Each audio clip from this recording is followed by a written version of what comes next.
이번에는요, 사회 기사로 좀 넘어가야겠습니다. 이분, 결국은 거짓말한 것이 들통나게 됐어요. 처음부터 이런 예상을 못했을까요?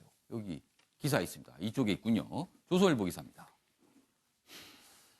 결코 아니라더니 아니긴 뭐가 아닙니까? 증거가 다 나왔는데. 박유천 마약 인정했습니다. 결국 인정했습니다. 결백 주장 기자회견 19일 만에 인정했습니다. 황하나와 다시 만나 투약을 했다. 그러면은 도대체 왜 이렇게 극구 부인을 했느냐? 그거에 대한 답도 있군요. 나 자신을 내려놓기 힘들었다. 이게 이유가 되는 겁니까? 어떠는 겁니까? 관련 기사 하나 더 있습니다. 보시죠. 이쪽에 있군요. 여기 내용을 몇 가지 저희가 좀 정리해봤습니다. 박유천, 나 자신을 내려놓을 수 없었다. 마약 투약 인정. 눈물의 기자회견 19일 만에 번복. 여기 보면 수사 과정에서 뭐 몇 가지 한 얘기들이 소개돼 있습니다. 경찰에 따르면 박 씨는 나 자신을 내려놓을 수가 없었다. 인정할 건 인정해야 한다고 생각했다. 팬들을 향해서 사죄하고 싶다. 이렇게 얘기를 했다. 그러네요. 또 여기 있습니다. 국립과학수사연구원 검사 결과가 나왔을 때도 이렇게 부인하는 사항은 바뀌지 않았습니다. 오히려 박 씨 측은 국과수의 검사 결과는 부인할 수 없는 사실이지만 이 얘기를 듣고 참 많은 사람들이 이게 무슨 설명일까 했습니다. 이 얘기입니다. 마약을 하지 않았다는 입장을 고수했고요. 어떻게 체내에 마약 성분이 검출됐는지 살펴보고 있다. 어떻게 내 몸에서 마약이 검출된지 알 도리가 없다. 이런 얘기를 박 씨 측에서 해서 많은 사람들이 어리둥절했습니다. 무슨 설명이 이런가 하고요. 자, 먼저 관련 영상 보고 내용 이어가도록 하겠습니다. 보이시죠? 결단코 마약을 하지 않았기 때문에 수사기관에 가서 조사를 받더라도 제가 직접 말씀을 드려야겠다 생각했습니다. 마약을 한 적도 없고 권유한 적은 더더욱 없습니다. 연예인 박유천으로서 활동을 중단하고 은퇴하는 문제를 넘어서 제 인생 모든 것이 부정당하는 것이기 때문에 절박한 마음으로 왔습니다. 기자회견 때는 뭐 본인이 부정당한 것 같아서 절박한 마음으로 왔다는데 그게 절박이 아니라 속이기 위한 마음으로 결국 온 게 돼버렸어요. 지금 다 이런 증거들이 나와버렸으니까요. 이규환 변호사. 예. 이 문제가 됐을 때 처음부터 이렇게 될 거를 예상을 못했을까요? 예, 그 점이 좀 많이 아쉬운데요. 예. 어쨌든 구속 이후에 지금 인정을 했기 때문에 혹시 뭐 소송의 전술적으로 예. 무죄 가능성이 희박해졌으니까 이제 인정하는 거 아니냐. 저는 그렇게 생각하고 싶지 않습니다. 박유천 씨의 어떤 진위를 지금이라도 그래도 구속 이후에 팬들은 아마 다른 예. 얘기를 하고 있는 것 같은데 예. 그럼에도 불구하고 본인이 저렇게 인정했을 때는 용기가 좀 필요했다고 봅니다. 그래서 그 진위이기를 바라는데 예. 혹시 뭐 어쨌든 소송의 전술에 따라서 예. 구속되었으니까 즉 유죄의 가능성이 높기 때문에 나중에 재판 가서도 지금 인정하는 게 낫겠다라고 판단이라고 한다면 제가 변호사로 봐서는 좀 합당한 판단이라고 봅니다. 근데 어쨌든 진위를 저기에 실었으면 좋겠다. 예. 본인의 진짜 반성하는 진위가 들어가 있다면 예. 국민들로서도 충분히 어떤 용서의 기회를 주지 않을까라는 생각을 한번 해봅니다. 양지열 변호사, 혹시 마약 피의자를 변호해 보신 적 있으세요? 네, 그럼요. 그럴 때 어떻게 그 법률 조언을 해주십니까? 통상. 근데 마약 피의자 같은 경우에는 예.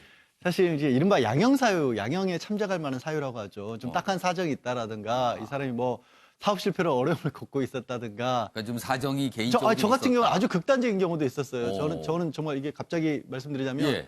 아주 극단적인 경우는 예. 오진으로 암 판정을 받아가지고 예. 그 병원에서 시한부 판정을 잘못 내리는 바람에 생을 포기하고 마약을 했는데 알고 보니까 오진이었던 경우도 있었거든요.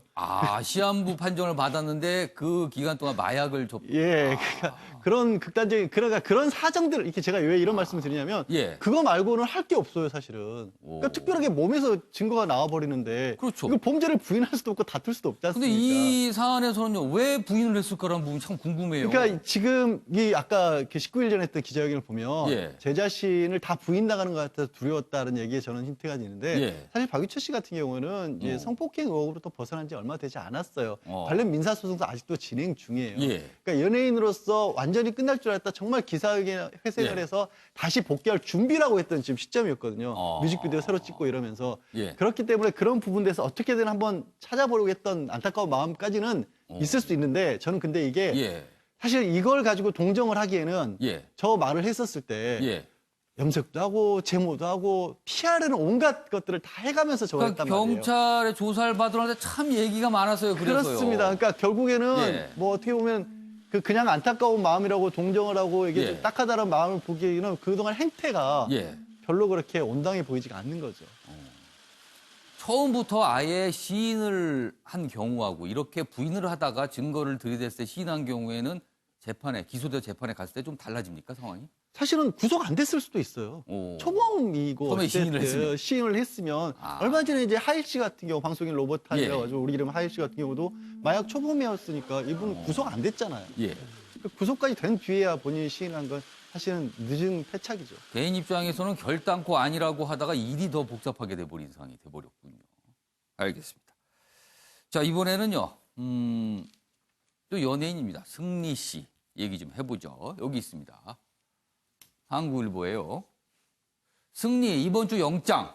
그런데요. 뭐 영장 그렇습니다. 여러 가지 지금 뭐 내용들이 나오고 있으니까요. 그런데 언론들이 궁금한 거는 이 뒷부분입니다. 경찰 유착 수사는 왜 강감인가?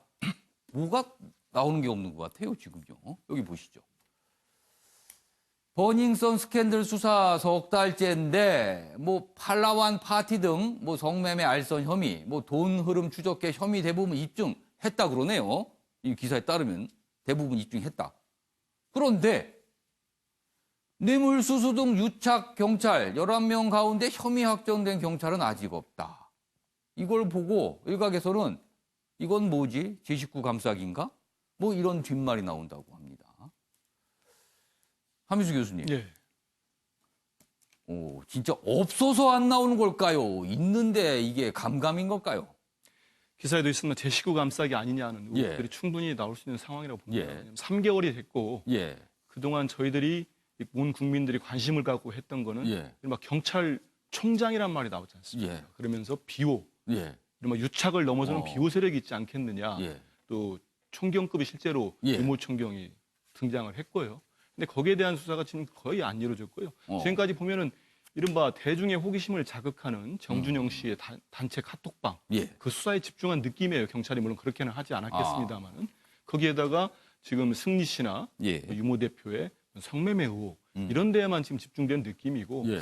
사실 이걸 근본적으로 이번 기회에 우리가 이 연예계와 사회 지도층과의 예. 이 관계를 구조적으로 근절해야 된다. 예. 이런 주문들이 많았지 않습니까? 그러기 위해서는 이 연예인들이나 이런 그 강남의 큰 대형 클럽들을 뒤에서 누가 봐주냐.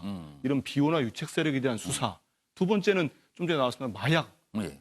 뭐 마약 지도층의 마약 얘기가 계속 나오고 있지 않습니까? 근데 예. 거기에 대한 수사가 어느 정도 이루어진지 잘 모르겠습니다. 예. 마약 문제도 있고 또 하나는 탈세 부분들이 있습니다. 근데 이런 중요한 굵직굵직한 부분들에 예. 대해서는 3개월이 지났지만 전혀 나타나지 않고 있다는 거 좀 더 지켜봐야 되겠습니다만은 수사의 이제 초점이 예. 너무 대중 호기심을 자극하는 쪽 말보다는 근본적인 이번 기회를 살려서 이런 구조적 문제를 예. 파헤칠 수 있는 근절시킬 수 있는 방향에 맞춰야 되지 않나 이런 생각이 듭니다. 그러니까 수사를 통해서 앞으로는 이런 일들이 감히 이런 일을 누군가 벌일 생각을 못하도록 해줘야 되는 게 맞는 건데 그러려면 이 유착에 대한 의혹 아주 속 시원히 밝혀줘야 되는데 아직은 뭔가 딱히 나오는 게 없다 이렇게 전하고 있는 거예요. 네, 최영선 의원님. 그러니까 버닝썬 사건 초기에 예. 경찰의 대응이 워낙 이상했기 때문에 예. 유착 의혹을 갖고 있는 거 아니겠습니까? 그렇습니다. 그런데 이제 갑자기 이 부분과 관련해서 얘기하고 싶은 것은 패스트 트랙에 예. 지금 검경 수사권 조정이 포함이 되어 있습니다. 그 검경 수사권 조정은 워낙 공수처 때문에 지금 국민들의 주목을 못 받고 있는데 그렇습니다. 검경 수사권 조정 내용 중에 하나가 지방자치경찰을 도입을 하면서 예. 국가경찰과 분리하는 내용이 예. 들어있거든요.